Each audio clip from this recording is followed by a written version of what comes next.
Welcome to the Welding Technology Institute of Australia's Australian Welder Certification Register. The register is cloud-based, which means that it can be accessed by users wherever they have internet access. The register has been constructed to benefit all welding personnel, including welders, supervisors, inspectors, technicians, and engineers. This webinar is the third in a series of webinars produced to show users how to use the register's web-based WeldQ software and therefore unlock access to key features of the register. This webinar will demonstrate how to create a profile, how to change your password, how to upload a profile photo, how to access online help, and how to access other features of WeldQ. We will now take you on a walkthrough of WeldQ's key features and demonstrate how to create your user profile. To access WeldQ, let's start from the WTIA's main website. To access WeldQ, you need to go through the Australian Welder Certification Register website. This can be done through either of the two links shown on this page.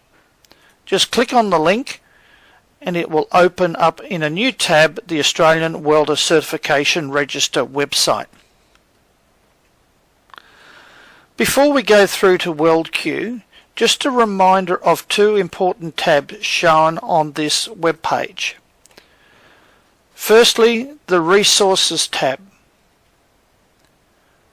Through this tab you can access manuals and training aids that will describe to you the key features of WeldQ and how to access those features. Most of your questions and queries that you have should be answered through reviewing this information. Should you need further assistance, please click on the Contact Us tab here shown and fill in your details and the nature of your inquiry, and the WTIA staff will contact you as soon as possible to assist you in your inquiry. To access WeldQ from here, just scroll down on the main page and you will see the large red tab in the middle of the page. Please click on this red button and it will not only take you to the register page for new users, it also takes you directly to the page for existing users to log in. Let's go to WeldQ. Once the WeldQ login page is loaded, please enter your WeldQ identification and password.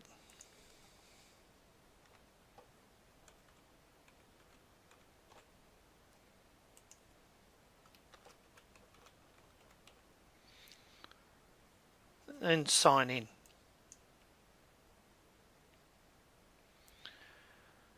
When coming to this particular dashboard, which is the opening page on your WeldQ account, you would have noticed the blue warning sign there for new users. It will disappear fairly quickly, as you can see, but it's a reminder that you need to create your profile, which is the subject of today's webinar. Before we move on to do that, just a quick reminder of some of the features you can see before you. To change your password, just click here on your name and a password dialog change box will pop up. Over here on the right on the cogwheel, if you click on the cogwheel, it gives you the opportunity to change the color scheme used by WeldQ.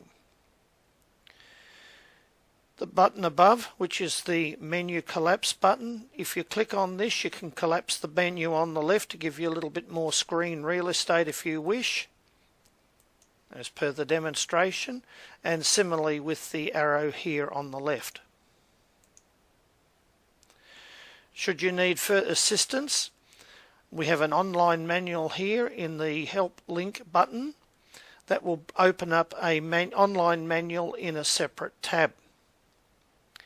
And then here to the left of that, you can open the screen to full size on your monitor should you need to do so to get larger fonts.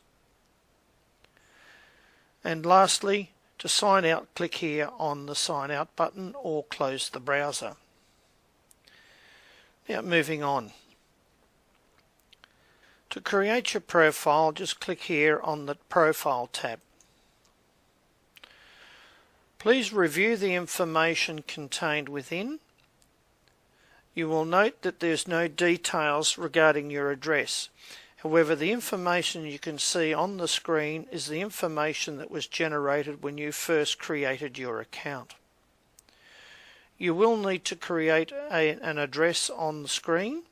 It doesn't matter whether it's your home address or a work address. Let's create an address.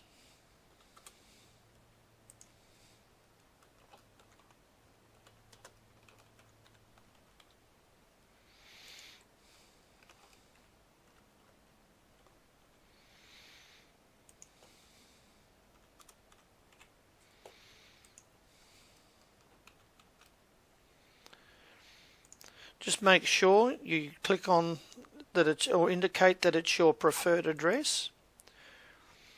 For any person who has concerns with privacy, please make sure that you don't put personal details in terms of your home address. If that is of concern to you here, use a work address, but make sure you do have some sort of contact address here, please. Once you've done that, save. You'll notice a new warning pop up. It's a reminder that you now need to load a passport style photograph of yourself. Just closing the warning. To upload a photo, just click anywhere here in the blue Change Photo area. Once the dialog box is open, you can navigate to where pictures are stored on your computer. Just click on the photo, open it, and then WeldQ will import the photograph. Then you will see it display on the screen. Just a word of note, if the photograph is distorted in any way or rotated on the side, you will need to edit the photo, and this is the subject of another webinar. I will take you through that process later. Before we move on to the next stage of creating your completed profile, just a reminder to save the picture and your profile. Once the information is saved, just a note that this save button here will change colour slightly so that you know that all the information contained here has actually been saved. Just a reminder too, the information contained here under membership details, that is information which is added by the WTIA staff. If the information there in this particular area of the screen is incorrect, please use the Contact Us form and it can be corrected. Similarly, if there's an error on your date of birth or some of the information up here in the top part of the screen where the mouse is operating here at the moment, again, use the Contact Us tab and we will endeavour to rectify it for you.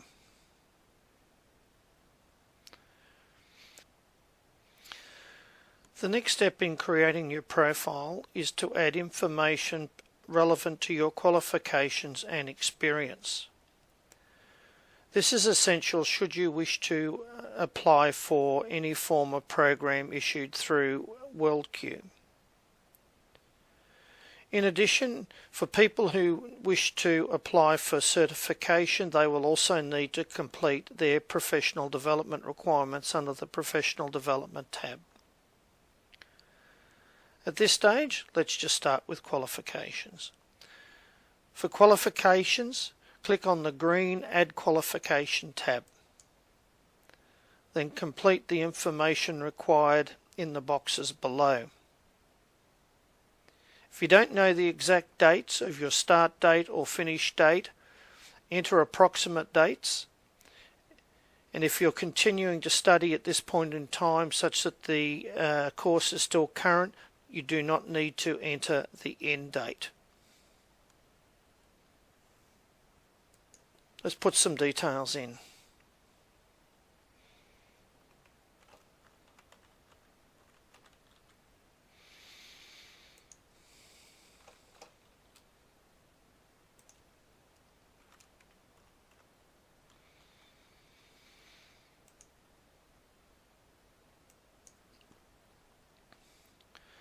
In terms of dates, you've got two options, the day, month, year format. Alternatively, as has been previously explained in other webinars, you can use the calendar tool shown here.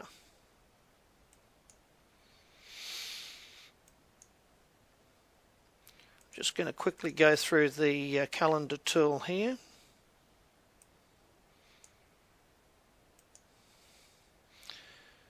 I'm going to leave the course date here blank at this point in time. If you wish to add more information, just click on description and you'll have a free text box that you can complete information. If you've got a copy of any particular award that you've got, you can scan it and then upload the certificate here. Finally, when you have finished, just click on this green Save button here.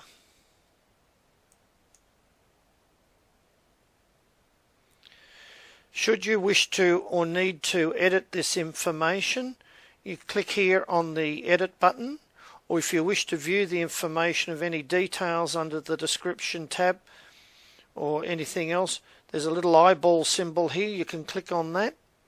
Or if you need to delete the information, there's a rubbish bin symbol here on the right. You can click on that and start again. Next stage in the process is to click on Experience and enter some details here. This is where you need to add some employment information and details. To do this, just click on the green Add Experience tab, similar to the Add Qualifications tab previously. Again, fill in the relevant details in here. Anything that requires information to be completed will have an asterisk shown against it, just similar to that one just here.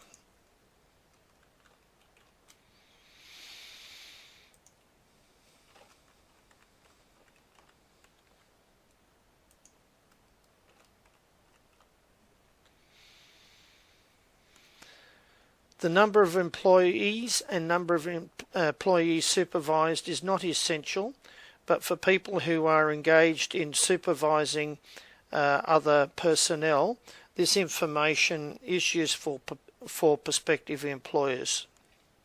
Not essential, but if you know the information, feel free to enter it.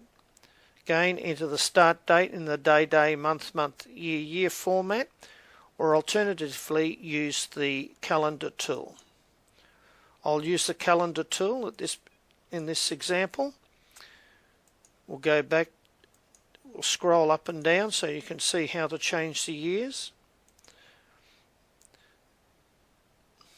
We'll start with, just stay with 2016. We'll then select a month.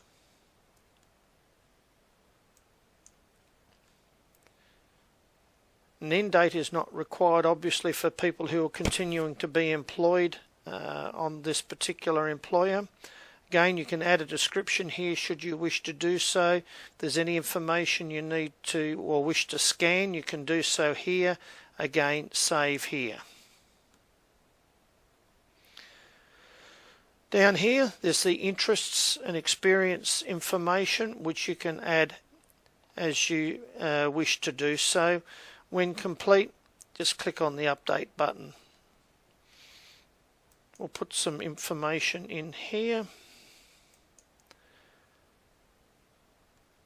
You can see the different types of interests that you can click on.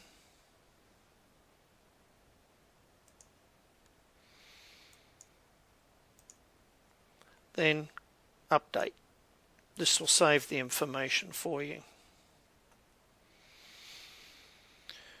For personnel wishing to be involved or who need to be involved in the certification process, as I mentioned previously, just click here on the professional development and then you can add an activity. I won't add any activities at this point in time, but it's exactly the same process as you did for qualifications and experience.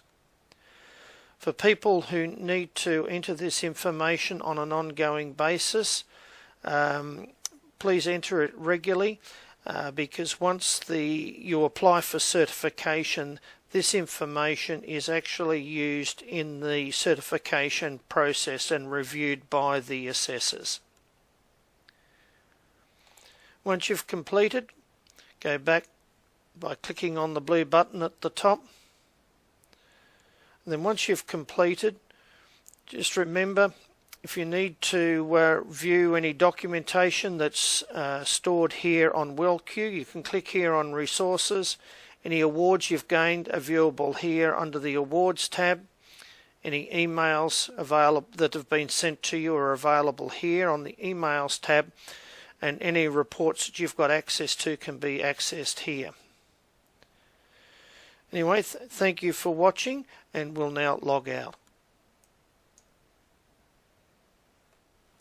Thank you for watching this webinar.